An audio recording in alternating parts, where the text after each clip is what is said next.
The challenge is to walk 192 miles.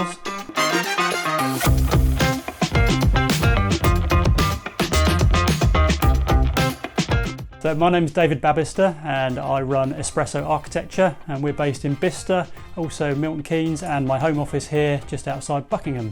So the challenge is to walk 192 miles from the west coast at St Bees all the way across 3 national parks to the east coast at Robin Hood's Bay. So that's the old Wainwright route. So quite a famous route, coast to coast, and I'll be doing it with my friend Chris, who I've done other similar challenges before in the past. To make matters harder, we're taking on what is normally a 17-day challenge in 10 days, and we'll be camping out as well, so we're carrying all our kit on our backs, which just makes it that bit harder as well. The trail starts on the west coast in the most beautiful part, which is the Lake District, but that's the most brutal part as well. So that first 60 plus miles is really tough. And certainly the wet weather we've been having is going to make it even tougher on the feet. So I tend to do 10-day challenges. I like something that's got a bit of time to get to my location and to travel back. So a fortnight's holiday, a 4 to 10-day challenge.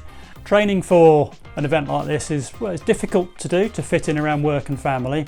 So at the moment I'm trying to walk one decent walk a week. So 15, 20 miles with the backpack on.